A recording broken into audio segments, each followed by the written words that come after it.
for February the 20th, 2026. I am Brett Burney from appsandlaw.com. And this is Jeff Richardson from iPhone JD. Hey, Brett. Jeff, not a lot happening maybe this past week, but boy, Heidi, there was a big announcement. I mean, first of all, we'll acknowledge Mardi Gras is now over. It sounds like you had fun. We'll come back to that here in just a moment. But Apple almost, I mean, I want to say it's out of nowhere, but maybe it's not. I mean, we could have predicted that Apple was probably going to have some kind of an announcement or announce some kind of an event. And sure enough, they did. March 4th. I think, is that a Wednesday or a Tuesday? I think it's a Wednesday, 4th, yeah. They are going to potentially, rumoredly, launch some new products. But it's a little bit different on how they're going to do this live event, which is just in what I just said. It's a live event, apparently, right? Maybe recorded. Maybe they'll release some videos after. Going to be very interesting. Yeah, and we sort of half joked earlier this year that Apple had its first new product of Apple 2026, which was the new AirTags, which it was a legitimately new product, not the most exciting one, although it had some interesting features to it. But like this is a legitimate beginning of the Apple cycle, and there have been all of this rumors of devices that Apple is getting close to release, and some of them are things that historically Apple would release. For example, a low end version of the iPhone that in the old days used to be called the S version. Now it's the E version. Right. And so the rumor is that they'll have an entry-level iPhone 17e, but there's a whole bunch of these things that have been rumored, and we don't know what Apple's going to announce, but it's going to be interesting. In fact, before we even talk about the products, I will be curious to see how Apple does this, because Apple has two ways that they sort of roll out often their spring announcements of products. Mm-hmm. One way would be they no longer really do live events like with people on stage anymore. They record some sort of a video, and they will sometimes, release the video and everybody can watch it live on the internet. But then at a place like maybe in Cupertino, Apple would have a bunch of people come together and watch the video. And then immediately after the video, those special press members will get a chance to try it. That's one approach. Another approach that they've done is they've had these springs where they would have a whole series of press releases. Like there was one year that there was a new one every week for a couple of weeks. And there was a one where they had like every day of the week, they had new ones. And I've heard some people speculate that maybe what they'll do for this Wednesday presentation is maybe they'll have a press release on Monday with a bunch of products, a press release on Tuesday with a number of products, a press release on Wednesday with another set of products, and then have this experience, which is in 3 different parts of the world. It's in New York, and it's in London, and it's in Shanghai, and there they would allow different people from the press around the world to actually use some of the products. Who knows how they're going to do it? I think that there is going to be some sort of a video component of it, not just a press release. And the reason I say that is Apple likes to do stuff in their hometown of, right around San Francisco, Cupertino. And my guess is the reason that they shifted across the country to New York instead of California is that for time zone purposes, it could be, in the morning in New York, in the afternoon in London, and then at nighttime in China, if I have those time zones correctly. So that makes me think that there will be some sort of a live video portion of it that hopefully those of us who are not, invited can see. So anyway, so that's just sort of the showmanship of how they're going to do it. The interesting thing is going to be what they're going to announce, because there's so many possibilities here. I just mentioned the first one, which is the iPhone 17e. The iPhone 17s that were released in the fall are the ones that really interest me, whether you get the high end, Pro Max model, or just the entry level ones. This, as we've talked about, this year's crops of the iPhone 17s they're really great across the line, right? Lots of great features, really great. But that doesn't mean that there isn't room for something that is less expensive for people who are more price conscious, whether that be someone in the United States where we are, or I know that there are many countries like China and India where price, they're much more price sensitive.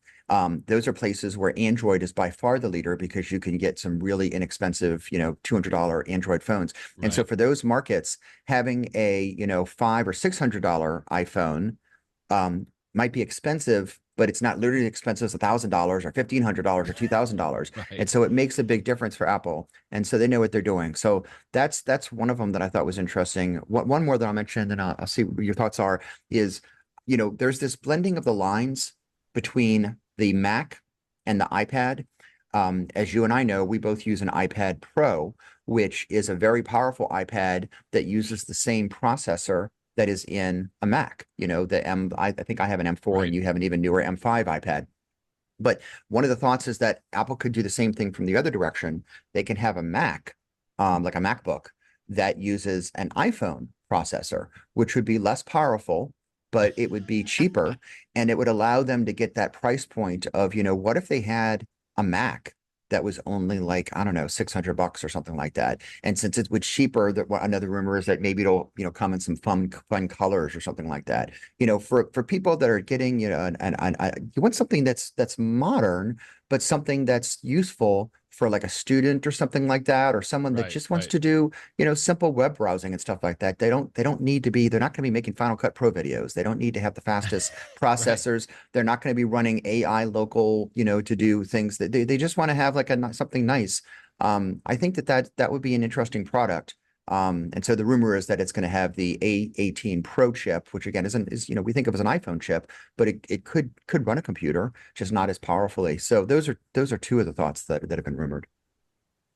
All of these in this list here, this is at 9 to 5 Mac, and I've seen similar lists in other places. All of Hmm. these items make sense to me, except an Apple Studio Display 2. I Yeah. maybe just because it's something that I'm just not interested in. There's so many other great monitor options out there. I've never had an Apple Studio Display, although to be fair, I've seen people that have had the Apple Studio Display. In fact, I think you have one, right, Jeff? Yeah, I'm gonna And push go ahead, people but I'm love gonna push them. back on.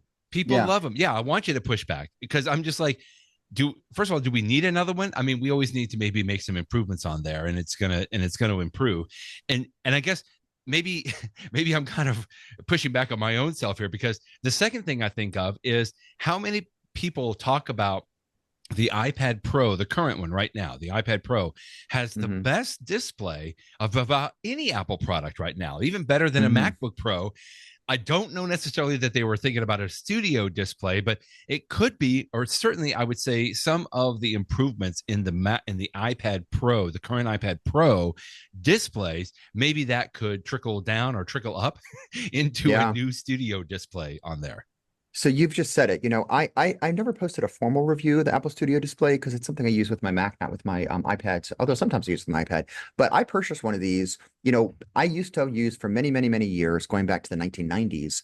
My home computer was an iMac, right? The traditional iMac that had the built-in Yep, display. And then built Apple in, has, right? they still sell a version of that with a smaller display, but they don't have one with a bigger display, which is about, I guess, 19-inch. And so a number of years ago, I purchased a Mac Mini, which I'm very happy with. That's a great home computer. And so for my display, I purchased the Apple Studio Display. The current version of it came out in 2022, spring of 2022, much like where we are now. Okay, so And so that's that's yeah, been, a couple years ago. And it sure. was, it's a really nice display. The knock on the Apple Studio Display is that it's expensive compared to what you can get from other Right, companies. isn't it two But thousand the dollars or starts it's there or something? it's something close to It's that. up there. Maybe I paid 1,500, I forget. But the advantage of it, it is a beautiful full feature, no I'm sure. compromises. I mean, it Right, is nice. right. And if you don't mind paying a little bit more for just the best possible display, I mean, I love it. I love it. Now, having said that, you just hit the nail on the head because as much as I love my display, and frankly, it is so good that I'm not going to be looking to upgrade or anything like that. Don't get me wrong. It doesn't have the incredible HDR support that my iPad does. I mean, like you said, I often will Right, use at my right. house. I have my iPad right next to my computer, and like if I'm looking at photos and videos, they look better on my iPad On screen. the They just iPad. do Yeah. because it's Yeah. much deeper displays. It can get much brighter. You could get spots of it that have an incredible number of nits, and you've got that richer HDR. It's got that promotion and stuff like that. It's got all sorts of wonderful features that my as good as my studio display is, it doesn't have. And so it would make sense for Apple to come out with a new version. I mean, not that it would be the sort of thing that a lot of people would upgrade because, like you say, they are expensive. But for people Right. that are starting to get one, if you're the next person to get a Mac Mini or a Mac Studio and you want a display, yes, it's going to be a more expensive option, but it's going to be the best display. And I mean, let's face it, the display, you stare at your display all the time. Here at my office, I use just a boring Dell PC and I have just a boring Dell monitor. And I'll tell you, you know, it's sort of sucky. It's again, I don't need beautiful HDR for me typing Right. my appellate Right. briefs, but it would be nice. And I notice every single day that I look at this display, I look at it. Now, does it mean that I'm going to go out and spend $2,000 on an Apple display to use here in my office? Probably not. But then again, if I can get my firm to buy for it, no, I'm just kidding. But so I actually think it's probably time to update that studio display. So why not come out with that? And then connection with that, one of the rumors is that Apple might come out with a new version of the Mac Studio, which is sort of like, they got the Mac Mini, which is still very powerful, but then the really higher end version of it is the Mac Studio, which is still very small and very cute. And if they have a new Mac Studio with the M5 processor, which is currently Apple's latest processor, although there is a rumor they're going to come out with an M6 later on this year. If you have a really nice brand new Mac Studio M5, why not pair it with the latest and greatest display? I'll say one last thing about the display. Apple also has its XDR display, which is their super, super, super expensive display. That's the one that is, perfect color if you're working in like the magazine industry and you want things to look perfect. And they haven't updated that one. I forget when the XDR came out. It's been a long time. That one's so expensive. It's never even something I considered. But one of the rumor mills is that Apple, according to the people that leak from like the supply side in China or wherever, they say that there's actually 2 new displays that are coming out at some point. And so if one of them is a second generation Apple Studio display, maybe the other one would be an update to their very high level Pro XDR, which again doesn't change my life at all, but for some people would be very nice to have. All right, to be fair, I looked up the price. An Apple Studio right now, the standard glass starts at $1,600. That's what I paid, $1,600. Yeah. But if you want to stand, well, if you want to stand for it, then it starts going up. You can just get a tilt adjustable stand, but if you want a tilt and height adjustable stand, you're paying that extra $400 to get it up to $2,000. And I just got the tilt adjustable stand because I didn't need mine to go higher and lower or anything like that. Tilt adjustable is more than enough for me. But got the tilt adjustable. Okay, so it stays in one height. But you can tilt it. I have never felt deprived that it cannot go up or down or up or down. I've never felt that was, but if I paid $400 more, I could have gotten that. So, okay. Last question. We've gone through this again. Most everything on here, the iPhone 17e, a new base iPad, like you were talking about, an M4 iPad Air, a new MacBook, maybe a lower end MacBook, a new MacBook Air with an M5 processor and the MacBook Pro as well. That Mac Studio you just mentioned, the Apple Studio display. These to me are all like the basic upgrades that, again, I wasn't surprised by anything. I'm not really a surprise now about the Apple Studio display. You mean like incremental upgrades is what you mean? Sort of like pretty much. Yeah. Incremental upgrades. Right. I agree. Yeah. But what if this is what Ryan Christoffel talks about? Any wild card devices? I mean, we've been talking about this HomePod / iPad touch device. They're talking about a new Apple TV potentially coming out, a new HomePod Mini. How long has the HomePod Mini's been out that we don't have some improvements on there? Any other wild cards? Maybe all of that, the other expected ones, but give us something else. One more thing, Apple. Come on. Yeah, and those are all products that Apple has been rumored to have in development for a very long time. And a brand new, do we need a new Apple TV? Because the one that we have now is pretty good. Who knows? But I mean, if there's a new one, I'm sure we'll have some interesting features. And that's a cheap enough product that, it might be one that people would upgrade just to have the latest and greatest. The HomePod, which is a name that, we're inventing. Apple hasn't announced that name, but HomePod Touch, excuse me. Some sort of a HomePod that would have a screen. That has been rumored. I mean, the rumor was that Apple actually had the hardware on that one finished back in 2024, and then they wanted it to have this AI component that Apple wasn't ready with yet. And of course, Apple is still, not quite out with their AI strategy. That's another rumor is going to come out. We'll talk about that in a second. But so those are all wild cards. Another one I mentioned today was that John Gruber at Daring Fireball noted that this presentation on March 4th is just a few days before the beginning of the F1 season, and Apple, I mean, they're all in on F1, right? Even though they only have the streaming rights in the United States, the writing's on the wall that Apple wants F1 to be its real big sport. And I've noticed just in the last week or so, Brett, that as I've been watching shows on Apple TV, I watched this show called Tehran that I've been watching, and before every Apple TV show, they now have a little 5-second teaser of, F1 coming soon. It is all over the place. And so given that Apple's all into F1, John Gruber's thought was, wouldn't it be nice to have an app for the Apple Vision Pro? And you don't have to speculate much on this because there actually was a third-party developer that had an F1 app for the Vision Pro. I forget what it was called. And what was nice about it is that, not that it was immersive, although that would be very cool too, and I hope Apple does that, but that it, F1 is one of these sports that people that are really into it, you want to see this race and you want to see this, and you have different camera angles and different statistics and everything else. And so if you're in an immersive environment, not immersive in the sense of I feel like I'm actually driving the car, but in the sense of like I can have a screen here, imagine having what amounts to like 10 different monitors around you with all of the information. It would be a way for people that are truly into it to really enjoy the experience. So there was a third-party developer that had an app similar to that, and then Apple made them remove it from the App Store. This was before they announced their deal with the F1, but sometimes when Apple tells a developer to remove an app, it's because Apple knows that something is coming from the official person. And I'll give you an example of that is on the Vision Pro, there was a lot of third parties that had apps that would work with YouTube because there was no official YouTube app. And Apple clamped down on those last year. And then we just talked last week on the podcast how just, a week ago,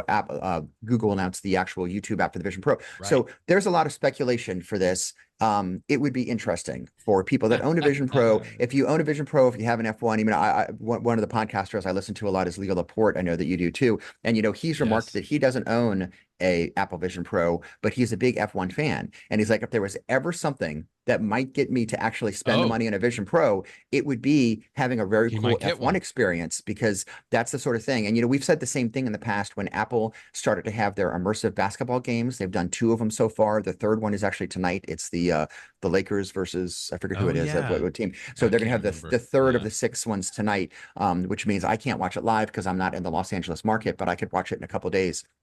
I've heard people say, like, for real basketball fans, especially but Lakers fans, they're now saying, oh, of course I'll spend the money in a Vision Pro to get it. So, these are these things that if Apple comes out with these amazing experiences. So again, it's a total wild card. John Gruber said no little birdies have told him this is coming, but it just, from a calendar standpoint, it would make sense. So I do hope that there are some surprises, because like you say, even though we've announced like 10 different products, wouldn't it be cool to have 10 products announced? How interesting.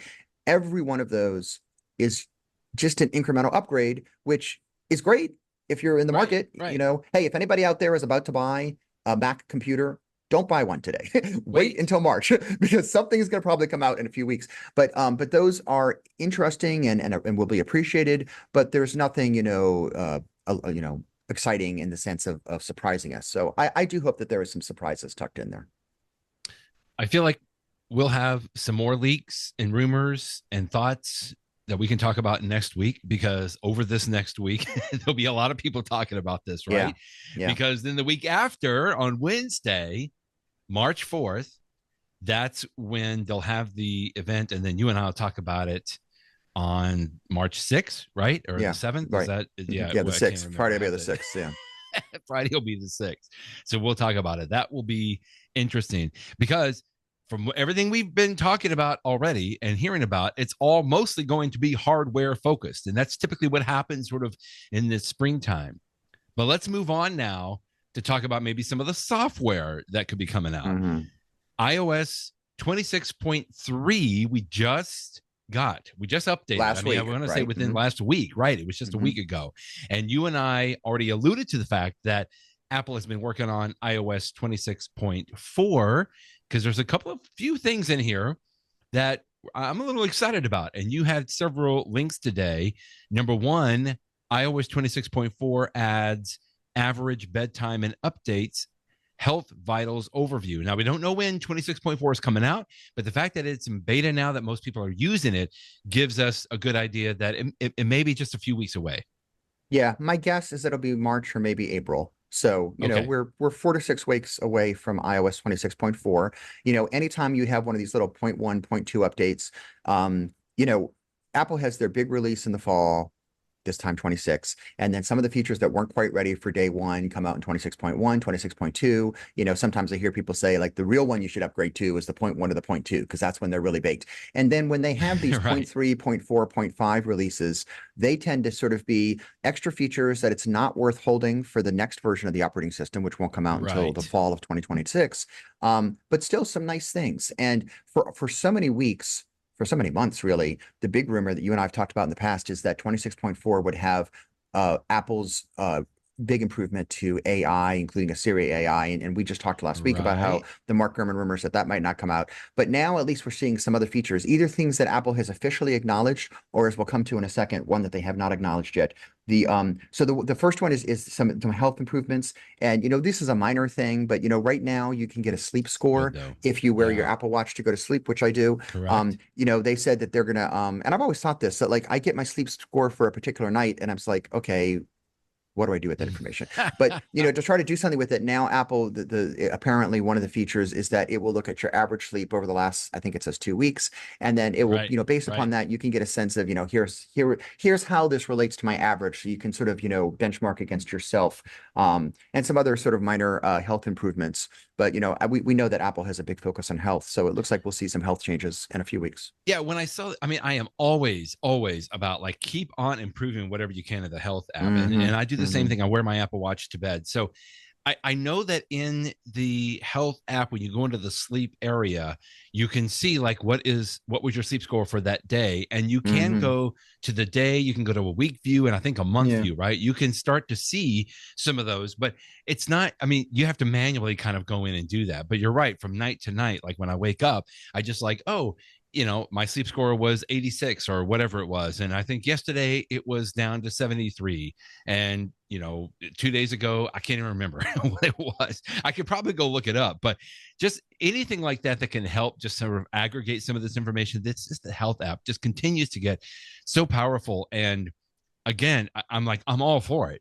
To me, this is where we see so many stories about how the health app is helpful to medical professionals. And I think, again, if you add some kind of an AI layer into a lot of this, I know people get a little nervous about it, but to me, being able to have some of that insight just from a personal, non-medical professional is amazing. But I feel like from a medical standpoint, being able to have that and kind of dump that out to a medical professional so they can see a lot of history is, that starts blowing my mind, and it's amazing. Yeah. And to get to that, one thing and this was mentioned in the article you were just showing too, is that apparently it also has some updates to the Vitals app. The Vitals app is, I like the idea of the Vitals app because it's Apple's attempt to say, you've got all of these disparate measurements of, how much you slept and what your heart rate is and everything else. Let's sort of pull it together into an overview of your health. And right now, the Vitals app doesn't give you a lot of overall information, but it is at least a first step towards here's the big picture for you.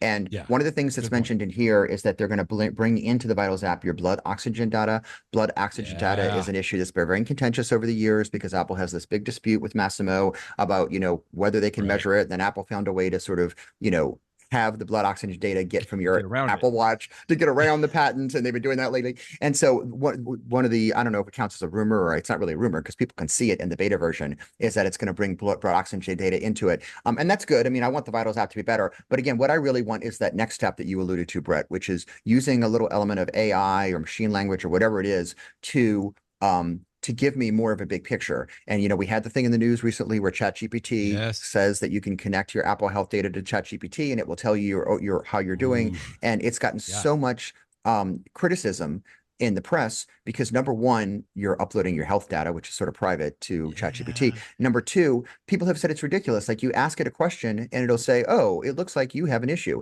And you say, are you sure about that? And it's like, oh, you're right. I was wrong. You actually don't have an issue. It's like, come on. It's so bad. That's not helpful. No. So hopefully whenever Apple does implement this, it will be done in an appropriate way. But that's what I want. I want to be able to have big picture stuff, ask questions. In fact, one of the other features in 26.4 that's coming out is in the music app. And the feature in the music app is that you can use AI to make a playlist by just describing something. You can use words. Beats used to have a version of this years and years ago before Beats bought, it wasn't AI, but it was, a playlist based upon a mood, those sorts of things.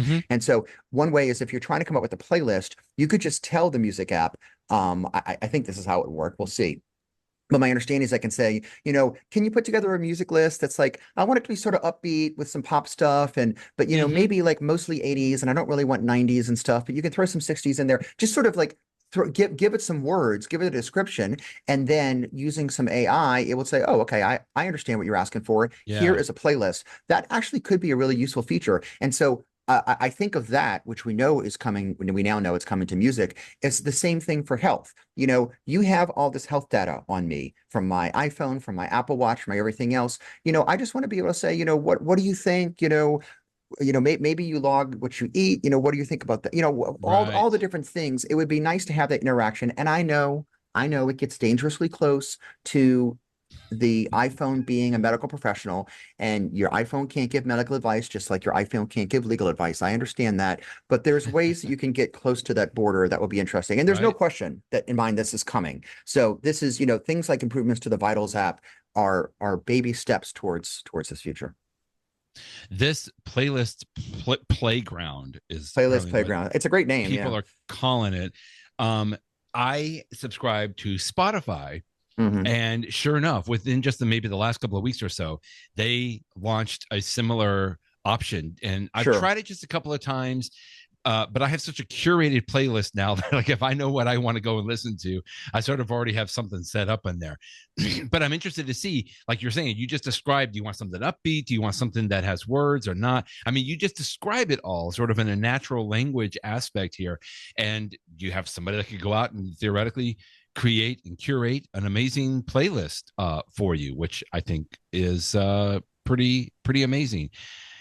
This article in 9 to 5 Mac is talking about new wallpaper gallery in 26.4, some reminders, a new home screen widget, the stolen device protection. Apparently, they're going to do some improvements on that.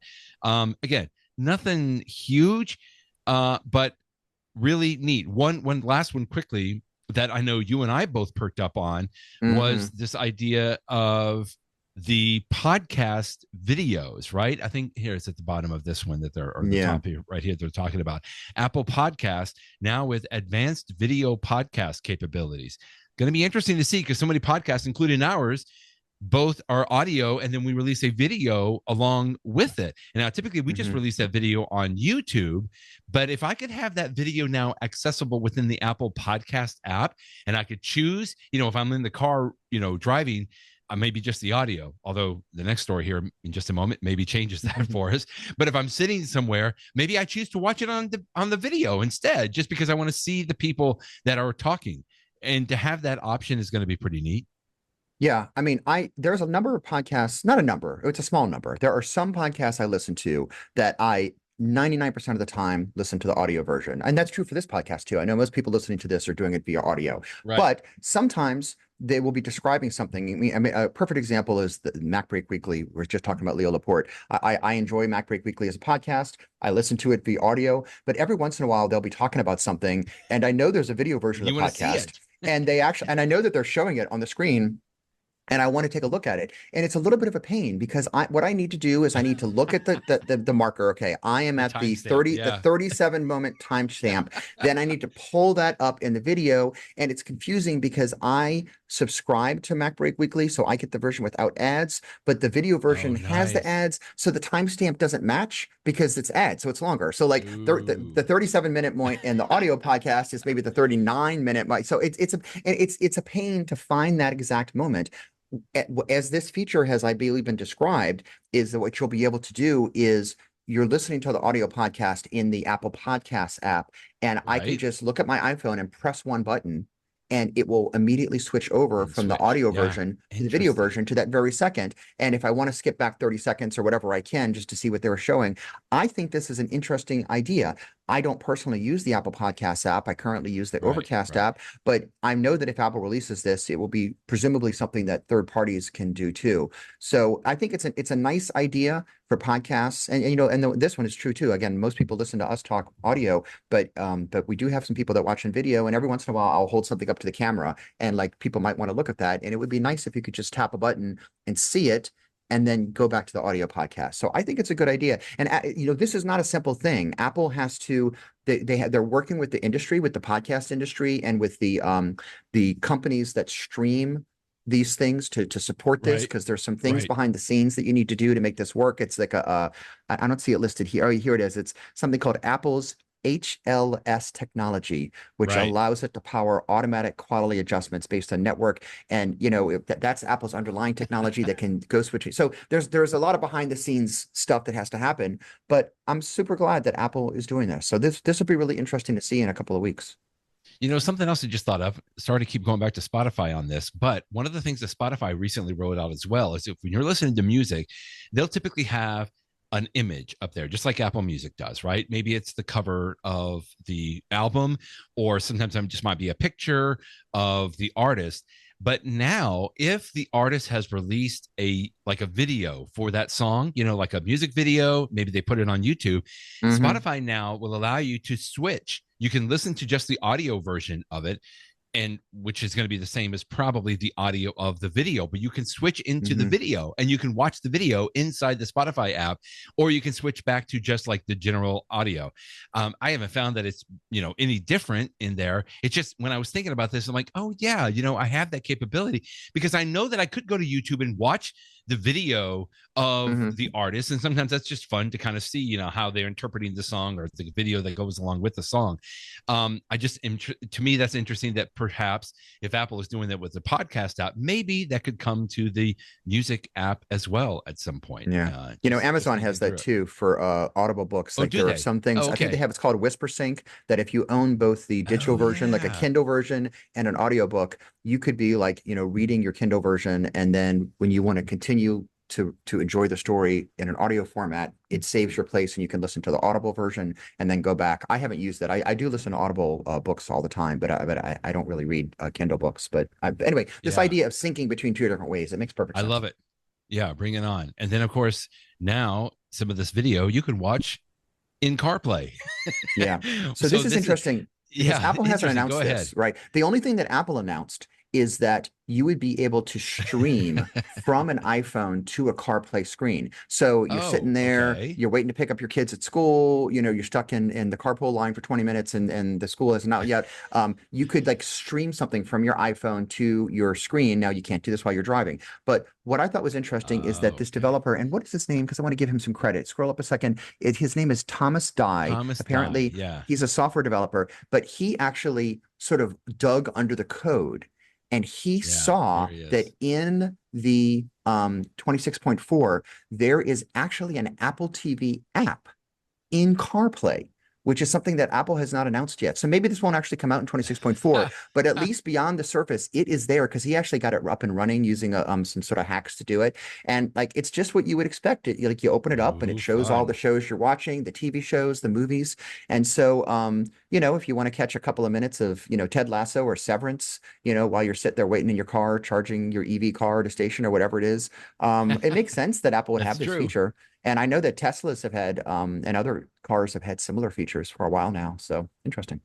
It's just interesting that the screens get bigger and bigger, because now this starts to make sense unless it's an older car, right? In fact, I just had a rental car. It was a Hyundai Ionic, I think. So it was an electric Uh-huh. car. And sure Uh-huh. enough, I was doing exactly that, Jeff. I was sitting there waiting for a little bit of a charge. And, they're not very quick sometimes, depending on the charging, place that you go to. But I'm sitting there, and what am I doing? I'm watching things on my phone because that's what I have. But it would be nice because I had a very big screen that was sitting right Yeah, there yeah. on the car. And in fact, did I not see, I thought a headline about Tesla, maybe, possibly, potentially looking to support CarPlay. Like they're famously Yeah. not supporting it right now. No, But, but they've announced that in they're this doing that. Hyundai It's coming soon. Yeah. Ionic, oh, it's coming soon. Hmm. Okay. Like Hmm. this Hyundai, and I think I've done a Ford Mustang Mach-E or something before in the past. All of that supports CarPlay. And I understand why Tesla has not supported it, at least from a business perspective a little bit. But I am like, man, bring it on. Because when I jumped into that Hyundai, like there was a map that was already built into the car. There were Hmm. media components that were built into the car. But what do you think I did? The first thing I did was I connected my phone. Like, I don't want that. I want the experience that I know with all of my saved map places that I can just, jump in. All of that searches, the past searches and everything, I want it to be personalized. And to me right now, that's how I can personalize a car. We've talked about this many times, but it was just interesting to see. But I welcome this. I mean, come on, that would be great to be able to utilize the screen on there as well. I don't know that Rivian trucks actually support CarPlay. I'm guessing that they do, but I thought this was really interesting because we've talked about how CarPlay uses the iPhone, but we typically don't talk about how maybe electric cars support Apple Watch apps. But Rivian now releases an Apple Watch app. These I think my son calls them dumpster trucks. If you've seen Rivian trucks drive on the street, I've never had one, but they're very odd looking, right? Very futuristic. You know it when you see it kind of on there. But I thought this was interesting. It looks like that this Apple Watch app will help you kind of lock and unlock the car and access some other information in the car. Yeah, Rivian electronic vehicles, I actually think that they're nice. Years when I went to go see the Eclipse in Dallas, which I guess was at the beginning of last year, my cousin's husband, cousin-in-law, is that a word? Cousin-in-law? I'm inventing that word. My cousin-in-law owned a Rivian, and we drove around in it, and I thought it was really comfortable. It was really nice. It was a big car. They have both the trucks and the SUV versions of them, I think. But they were really nice, and it was a beautiful EV car that had all sorts of great compartments and stuff. It did not support CarPlay, to answer your question. But just because it doesn't support CarPlay, because they want to have their own, infotainment type system, they do work with Apple products, and now even more. So for people that own Rivians, not only do they have an app, but they now have this Apple Watch app that you can do simple things like, remote control things like your, opening your car doors and your trunks, and because there's a front and a back trunk, and things like that. So for Rivian owners, it's nice that they've got closer integration, even though it's not CarPlay. I was looking it up here. I think if I go to Rivian.com, look at that. They are right there on the screen. Yeah. It right there on their front screen there. The Rivian app is now on Apple Watch. Access essential features anywhere. Maybe I was not being fair. I'm thinking I can't remember that other futuristic electric car. What is that called? Or you're talking about you're not talking about the Cybertruck, are you? The Tesla Cybertruck. The Cybertruck, yes. Yeah, that's the one that looks bad. That's the one everybody laughs at. I want to be fair. Sorry, Rivian. I didn't mean to, because these actually look they're nice. More like what most cars look like. It's just that they are Rivian. And where was that? The front grille to me is the telling part right there. Right, you can recognize folks that do that. So anyway, just neat that they're supporting some additional options there, possibly for Apple products. Let's go back to the iPad quickly. You and I actually did a big 2-hour seminar that was this past week, which I really appreciate you working with me on. It was basically iPad for lawyers, and we provided a lot of tips in that seminar. You can reach out to us if you wanted to get some additional information about that. But I like this little tip: swipe typing on an iPad. I don't know that most people know that there are some ways that you can move the keyboard around, both on your iPhone and on your iPad. I don't know that many people do this because maybe you don't need it. And a lot of times now you and I both have that external keyboard for the iPad. So I don't know you need the on-screen keyboard. But if you are in a place where you're using an on-screen keyboard, knowing that you can move that keyboard around a little bit is a really nifty tip. Yeah. So sort of two tips in one here. On the iPhone, they've had for a while now this swipe typing feature that instead of tapping each button to type on the keyboards, you move your fingers around to swipe. And if you're good at it, or even if you're not that good at it, you don't have to be very skilled. It can be a faster way to type. I will tell you that even though I've tried it on and off for the years, I still go back to the regular keyboard on the iPhone. But I do understand the advantage of it. And when people say that they love swipe typing, I get it. What I did not know is that you can actually do swipe typing on an iPad. And the reason that it works is, when an on-screen keyboard comes up on the iPad, it takes up half the screen and it's so big. In fact, that's one of the things I don't like about it, is it obscures so much of the screen. And it's nice because it's full size, I suppose, but it's just so big. So sometimes, just to not obscure as much as the screen, I will do that little thing where you sort of go out with your hands on the keyboard, and it makes it into like a small iPhone sized version of the keyboard, which you can then position where you want on the screen so it doesn't cover things up. But what I didn't really think about is that once you're in that small version of it, hey, there you go, he's showing it. Once you're in that small version of it, you can then use swipe typing if you want to sort of, very quickly type stuff in. So that's an interesting tip. As Riley Hill says in this post, it doesn't work 100% as well on the iPad as the iPhone, just because of things about where the position of it is. He goes into the reasons of it. But if you are very comfortable with swipe typing on the iPhone, this is a great tip to know that you can also do it on the iPad. I mentioned the iPhone just because again, most people don't know. I think if you're in a place where you have the on-screen keyboard in on the iPhone, for example, let me just go in and make sure that I can say this. If you tap and hold, let's see, is it on the world button in the bottom left corner?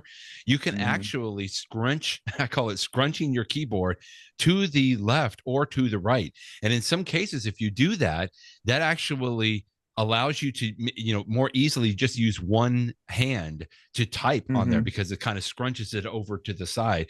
And I think if I'm not mistaken, they used to allow you to kind of float the keyboard a little bit. I don't know if they do that anymore on the iPhone, but on the iPad, like what they're showing here is that once you use that pinch method and you have a smaller keyboard, you can actually, like you said, move that little small keyboard around somewhere on the iPad.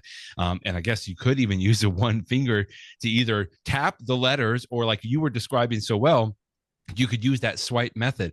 Every once in a while, I'll do that swipe method. I sometimes have to almost think about it a little harder before it's like, okay, I know I want to swipe this word, but okay, it starts with an S, and then I want to go over here and make sure my finger's over here. Like you said, you don't have to be that accurate. It's not as hard as I'm making it out to be. But I'm just not as good at it. I guess I'm just so used to sort of the regular typing that I don't. It almost makes me take a little bit longer to do swipe typing sometimes than the regular typing. But it's a good little tip to understand about typing on your iPad. We talked about the Apple Health app and tracking some things. Thought this was a really neat little review you linked to from Adam Engst at Tidbits, a little app called High Water. High Water. He is tracking his water intake. I guess you could track other liquids in there as well. Yeah. But this was just good. Adam always does such a great job of giving you the background and the history of why he's using it, and then talks really about how he's using it and whether it's working for him. Yeah, I often hear health professionals talk about how drinking water is a good thing. Some people, I've got my little water container here I've been drinking with. Nice. Drinking water is nice. I don't quantify the water that I drink, at least not in an app format. I do sort of keep track of how much I'm drinking, but I know that some people are really into, watching what they drink, watching what they eat, keeping track of the food that you consume. And if you're into that, that's fine. I mean, it's nice that these electronic devices let you do it. I've actually heard about this High Water app before. I've heard good things about it. So when I saw that Adam reviewed it this week, and Adam always does a nice job with his reviews. He's been doing this, for longer than anybody. He's been writing reviews since the late 80s. It looks like a nice app. So I mean, if you're the sort of person that tries to track your water or other fluid intake, it's got a beautiful interface. It looks like a really nice app. So check out this review. He does have water, and I guess you can customize this: tea/coffee, low-fat soy milk, diet drinks, caloric drinks. Sometimes I feel like these things, people look at them and think, oh, this is great. This is what I'm going to do from this point forward. And sometimes even just doing this, whether it's tracking your food or something, just doing it maybe for a few weeks, just gives you a good idea of something maybe you didn't know about. And at least that's how I've used some of these in the past, which has been nice. Good point. How about a little valet for your charging needs? 12 South is a company we are very fond of. We've talked about them many times. They're not inexpensive items, but for good reason, because they are built so well. In fact, I think I still use one or two 12 South items that I've probably had for over 10 years or something, Jeff. I mean, they've been around for a long time. But here is a nice little bespoke catch-all MagSafe charger that it could be faster. That was the only kind of downside that Andrew O'Hara talked about here. But boy, this looks so cool. Yeah. So you and I think we mentioned this briefly during CES, and I don't remember if it was CES this year or last year, because this is something that 12 South had showed off. 12 South is a company that they're well known for making cool little gadgets that are in the iPhone universe. And they first came to my radar when they came out with the AirFly, which is the thing that, like, if you're on a plane, it allows you to connect a Bluetooth, your AirPods, your Bluetooth headphones to the audio system on a plane, or any audio system for that matter, but people often use them on planes. But so when they came out with this device, like, this looks sort of cool. And so, like you say, 12 South products tend to be, they're not cheap, but they're nicely made. And so the idea here is, if you want to just have a place to throw your keys, to throw your wallet, to throw your stuff, maybe like an entryway in your house or in your kitchen counter or something like that. And so if you're going to just put your stuff in a place, which makes sense because then you know where they are. In my house, we've got like a little near our front door, we have a bowl that people put keys in so that, you know, where are the keys? We know where the keys are because they're in the key bowl, right? In the bowl. So I understand the idea of having a central location. And what they've done is they've added like a little Qi charging pad in here, and as you just alluded to, it's the 15-watt charging, not the brand new 25-watt charging, so it's not quite as fast, but the way that it sort of elevates your iPhone above it looks very pretty. And what I did not realize when I first heard about this is the pad itself can be coming in different colors, and then the rim around the pad is magnetic, so it comes on and off, and so you can pick what color you like, what color combination you want when you buy it, and then you can purchase additional rims for $25 if you want to change the color. And it's not cheap. I mean, I think it's what, $180 or something like that on the website. But you know, but it's got all sorts of nice things. Like even just the cord that comes out the back of it, you can adjust that so it comes out of, you know, left, right, up, down, depending upon the configuration in your house. You know, they've put a lot of thought into it. And so if you just want something nice in your house, I don't have a need for this myself, but I do think that there is, for some people, I think that this is a nice little product. So it's something to think about. Really cool. 12 South. We're big fans. Let's do a Where You At segment. And I thought we could start this off because you did a lovely post this past week after Mardi Gras with some pictures that you took with your iPhone 17 Pro Max. Hopefully you took some immersive pictures as well, because I remember looking at some of those from last year on your Vision Pro, and that was fun because I could look up and down St. Charles Avenue, for example, just by twisting my head. But anyway, thank you for sharing some of these very fun and interesting pictures from Mardi Gras, including Doctor from the Pit, Noah Weil. Apparently he was on, I don't know what float this was, but hey, that was fun. He was throwing beads up there too. Yeah. And the fun thing about the Noah Wiley one is, you know, he was one of the, I don't know if he was the Grand Marshal or the King or whatever, at Orpheus, which is a Monday night parade. Orpheus, by the way, is a parade that was started 20-something years ago by Harry Connick Jr., if you're familiar with him. So it sort of had like a music bent to it. So, but anyway, many of the Mardi Gras parades will have a celebrity rider in it just to sort of get people excited. But the point of all of this is that, and I'm watching The Pit, by the way, right now, the second season. So good. I love this show. My wife and I are about 4 episodes in the middle of the first. It is so amazing. But you know, for that parade, sometimes for the parades, we get there early, we set up all of our chairs and our ladders and everything else. But for Orpheus on Monday night, we didn't set anything up. We just casually walked over there with my brother who's in town, and we watched it. So we were sort of standing in the back, and I wasn't terribly close, but because the iPhone 17 Pro and Pro Max have that great 4X camera, which can be an 8X camera, you know, if you look at this video, it's like I'm standing there right next to Noah Wiley, even though I was like way back. I thought you were on the side of that. Yeah, that's amazing. It looks like I'm right next to him, but like this was way in the back, and it's nighttime too. Nighttime video is always more complicated. So again, I'm not saying that this is the best thing ever, but it just shows you that this is a silly thing. Did I need to have that close-up view of Noah Wiley? Who knows? But it was nice. It was nice that the iPhone that was already in my pocket could do it. So anyway, that was it. Otherwise, I was just sharing some funny pictures from Mardi Gras Day. The iPhone just takes such beautiful pictures. The color was fantastic. Just a lot of fun. We'll go from happy times to some tragic times. People have probably heard about the skiers around Lake Tahoe that were tragically caught in an avalanche, and there have been several deaths reported. However, there have been several rescues reported on this, and this is a great story from the New York Times, where at least a few of the survivors were able to use the emergency SOS feature on the iPhone to connect with emergency responders via satellite. Apple always says that if you're in trouble, the first thing you should try to do is call 911, of course, or whatever the number is. And if you live outside the United States, whatever the number is for your local emergency services. But if you don't have a cellular connection strong enough to get that 911 signal, and if you're outside, the next best thing is to point at the satellites. And, you know, all modern iPhones can do this. They've been able to do this for a number of years, and you can communicate via satellites. And I know that you've tried this out once. In fact, you even texted me once while you were hiking in the middle of nowhere. And I was like, this is interesting. You're totally off the grid, and I'm getting a text message from you. You know, it's this world we live in.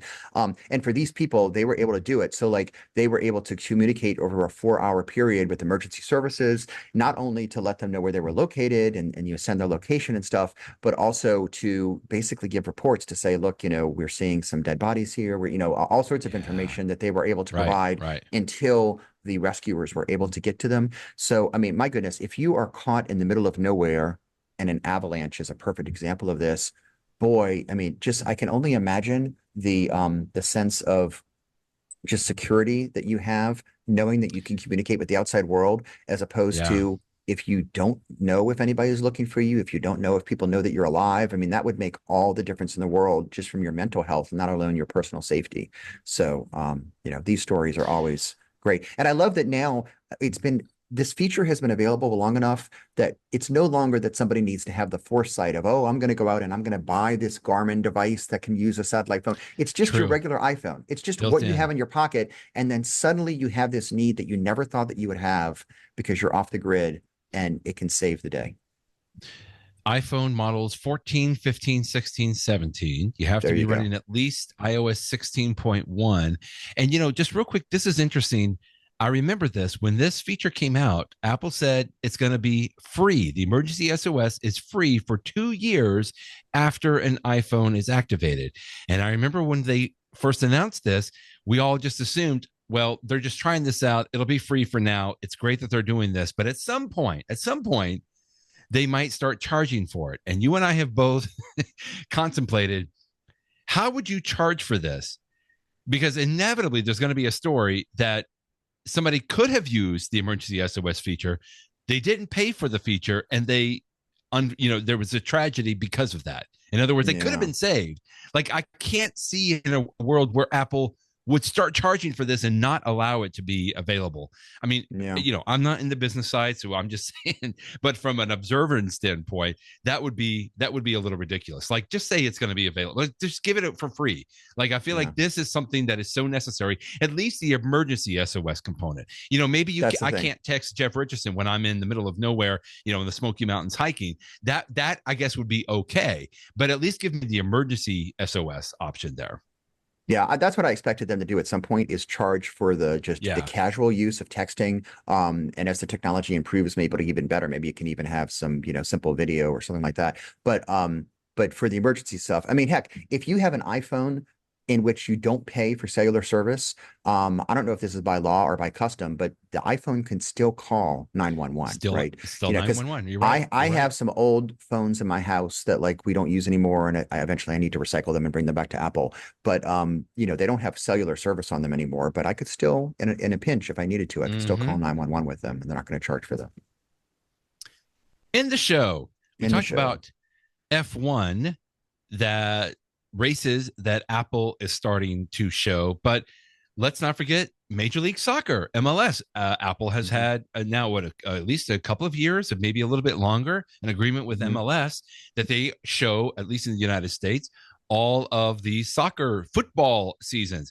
And I thought this was really neat. They're getting ready to kick this off, and they had this little fun video at the bottom of this Cult of Mac story with Magic Johnson. I remember he's somehow involved with. He owns a team, soccer. I think. Yeah, he owns a team. Okay, yeah, but I thought this was a fun little video that they had there as well. But I mean, this is getting ready to kick off here, literally, and I think it's fun that Apple's involved. Yeah, it's not just the U.S., by the way. This is worldwide. So if anyone around the world they wants have to worldwide soccer. Okay. So they don't have F1 worldwide yet, although I'm sure they want to do that. Sure. Now, again, this is MLS. This is American soccer. So this is not quite, the big leagues of, the real stuff that Ted Lasso taught us all about. But still, they do have some big players that, here. And but Apple, for many seasons, I want to say 2 or 3 seasons, it was an add-on subscription that you could watch the game of the week for free on Apple TV, for free, quote unquote, if you subscribe to Apple TV. But then you could get for the other ones you had to pay. But for this season, there's no charge. It's just part of your Apple TV subscription. Oh, wow. Which makes sense because Apple TV subscriptions have gone up in price over the years, as you know. So this is a nice little value add, and it looks like they have even more, coverage, and they're going to have a premier game on Saturday and Sunday that's got extra angles because they're going to use iPhones around to get even more angles and stuff. So I mean, they're doing a nice job with the people that want to watch the MLS soccer games. So that starts. I think it starts tomorrow. I think the first game is. Yeah, I was trying to see. Yep, Saturday. You're right. Tomorrow it starts off. The little video at the bottom of your post today is this a movie or a Yeah. series? Oh, it's a series in French called The Hunt. I watched the little trailer. Very interesting, a little scary, very interesting. hmm The story for me here is, I mean, hopefully it's a good show. It's a foreign language show. If you speak English like I do, this one's in French, but that's fine. I watched Tehran. I was just watching it last night, and that one's in it's in a bunch of different language, but most of it is in other languages, and I just watch it in subtitles, and it's still a very good show.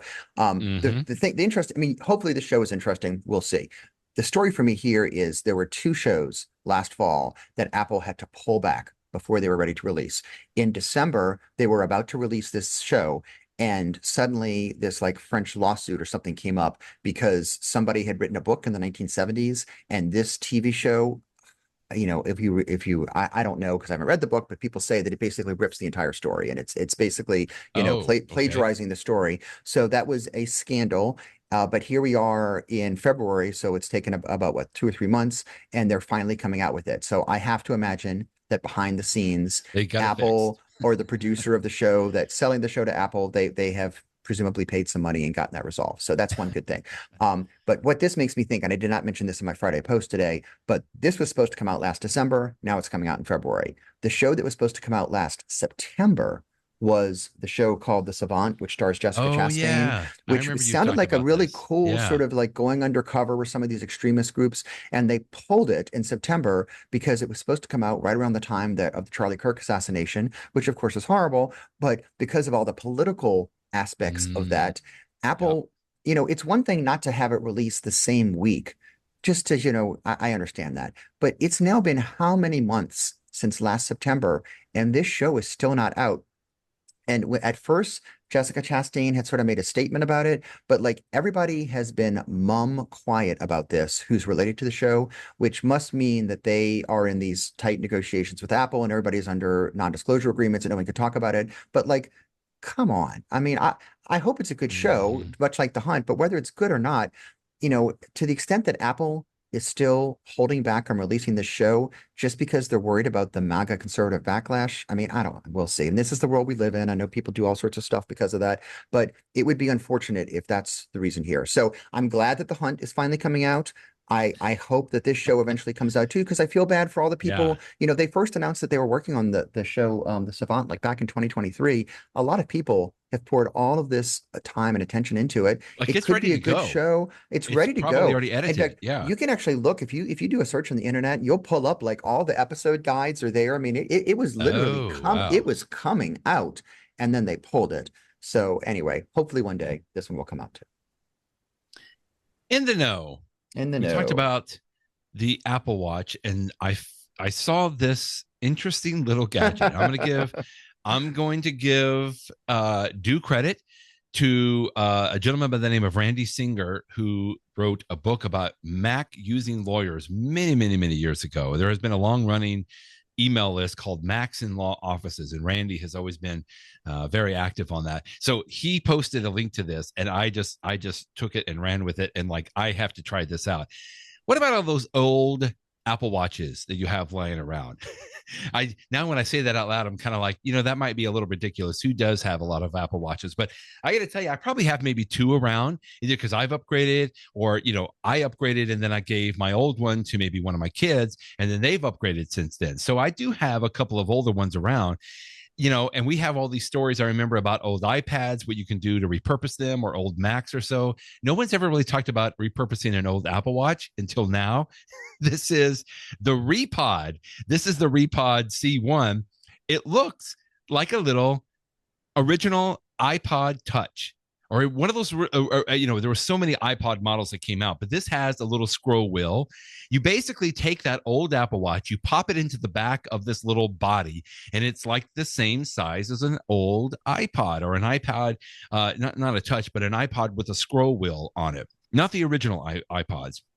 Anyway, you put it in here, and it basically you can functionally use the old Apple Watch, not on your wrist, but now in this little case. And I just thought that this was a little interesting gadget here. I think they're running out of the models maybe for the smaller watches now. You can only get one for a little bit of the bigger one.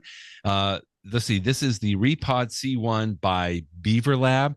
Transform your watch into a quote modern classic. I just thought that this was really interesting. So interesting, apparently. This is for the regular Apple Watches that you might have lying around. But if you happen to have an old Apple Watch Ultra lying around, the same company is now coming out with the RePod Ultra. And this looks like it's like a mech suit for your old Apple Watch Ultra. I mean, this thing looks just a little bonkers on here, but it's so cool. Like, I think I would want this. And you might think, well, what am I going to do with it? You know, it can still give you map access. It can still give you access to even some music apps, for example, or some other things, even little games that you can play on it. And so I think there could be some use for it, but I just thought it was so cute. I had to say that as my in the know gadget for today. Not that you've tried it yet, but I mean, it's a cute idea. I got to get one. I first saw this. While you were talking, I was looking up on the line. I have like the original RePod came out in the past. I forget when, and it was just such a cute idea to take an original, you know, or not. I say an original, different models of the Apple Watch and turn it into something that was handheld that would continue to work even if it wasn't attached to your wrist. I just thought it was really cute. The news this week is, as you say, they came out with the version for the Ultra, and I think it's interesting because I know a lot of people, and you're one of them, right, Brett? Because didn't you have the first generation Ultra Apple Watch? I did, and then you upgraded to the Apple Watch Ultra. I did. You still own my son now has one? my first. Your son has it. Okay. So my son. So that's what I'm saying. Like I try to, you know, hand it down if I possibly can. But at some point, he's going to want to get a new Apple Watch, and I'm like, I have a backup plan now. There you go. So now you can get one of these and use it. But it's a very cute looking device. So I think I'm glad that you mentioned it because I think it's very clever. And I don't know how it works for using it, but it certainly looks really adorable. The RePod. I like it. There you go.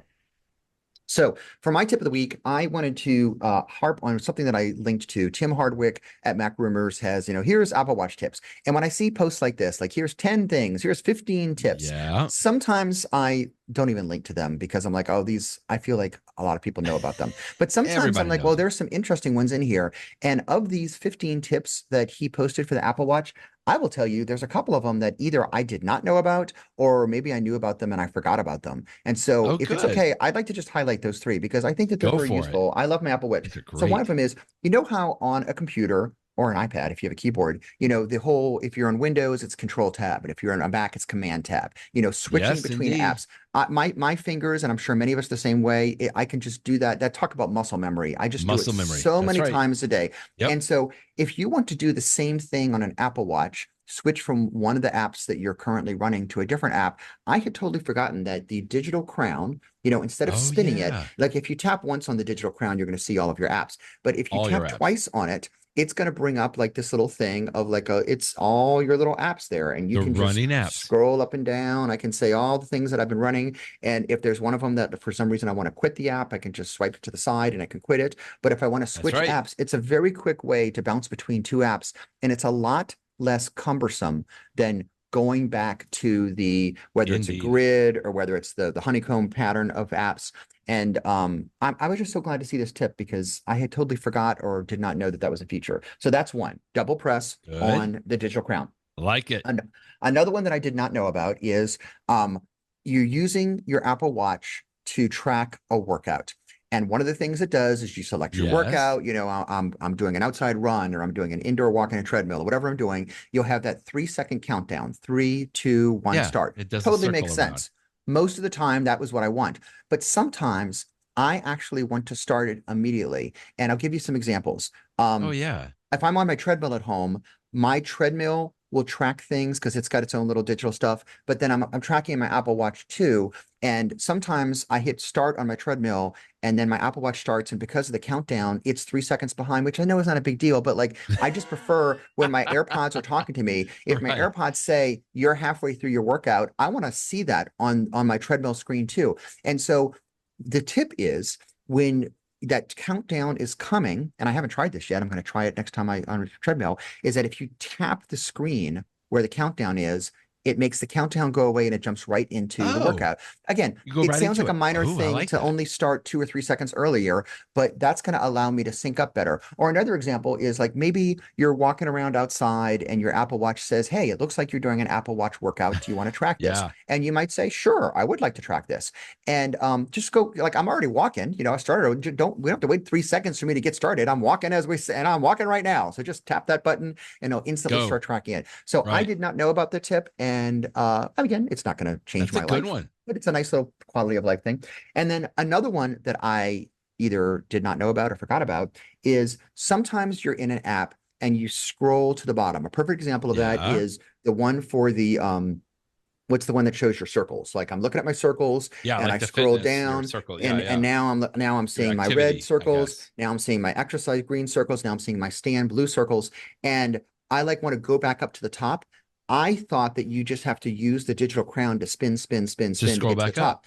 You don't actually have to do that. At the very top right of my screen where it has the time, if I just tap on that, it jumps me right up to the top of the app. And Oh, I'm like, oh, I did not know that. that's like And on it's your similar iPhone. yeah, on an Yeah. iPhone, you can often tap at the top of the screen. For many apps, it will bring you back up to the top again. And I just did not know that that was even a thing on the Apple Watch. That's So cool. again, am I going to use this every day? No, but I guarantee you Good that to I'm going to use know. it sometimes, and it's good to know. So those are just three. There's others on here. Some of them are ones Yeah, that these are I very good. much knew about, but so take a look. Maybe those three you don't know about, or maybe there's others on this list that you didn't know about. One of them that's on your screen right now is pause activity rings. I'm just going to mention that for Yeah. many, many Yeah. years. I used to hate that I would track things like my stand hours and my exercise hours, and then Right. suddenly I have a cold and I'm not going to get my exercise hours today, but I don't want to break my streak. For many Right. years, you were sort of stuck. Now, and I think this happened like 2 years ago, I forget, but Apple gave you the ability to pause your streak for like 24 hours or something like that. You could say, look, I'm taking a day off, but like don't mess up my streak because that gives me encouragement to continue to work out and stuff. So that's one that's been around for a while, but it's a nice feature. So again, there are things like that you may not know about that are on this list. It's a good list. That's right. I see. So you just tap into on your Apple Watch, you go into your fitness rings, your activity, Mm-hmm. and you just Mm-hmm. simply tap on the center of those rings and it comes into this little screen that shows right here. You can either change your goals from there or that's when you pause your rings. Mute Mm-hmm. coaching and goal tracking while maintaining your move strength. It was like it's specifically built for Jeff Richardson on there. Like you can pause. Actually, my wife loves this too, but she's always complained about that because she'll work out, but then like on Sunday, she doesn't usually work out. But she's like, but it's telling me like you can still do it. You can still do it. You can still close your ring. And I'm like, I don't want to close my ring today. I'm taking a day off. This is Give me a break. this is a way that you can pause it so that it doesn't keep coaching you to finish it. That's funny. Yeah, these are some great tips on here. This is from do you say Tim Hardwick? Yeah. Mm-hmm. At MacRumors.com. So I'll make sure that's in the show notes. This next week's going to be pretty exciting, Jeff. Just because I know so many more people will be talking about the March 4th event that Apple has announced, and we'll see what people think is going to happen. I don't know if it'll be a whole lot of leaks, but I'm really going to be looking forward to whatever that wild card thing could be. So I know next week we'll talk with you. We'll have something else to talk about then. Looking forward to that. And then the week after will be even more exciting. Thanks as always, Jeff, and we'll talk with you next week. Thanks, Brett. Bye-bye, everybody.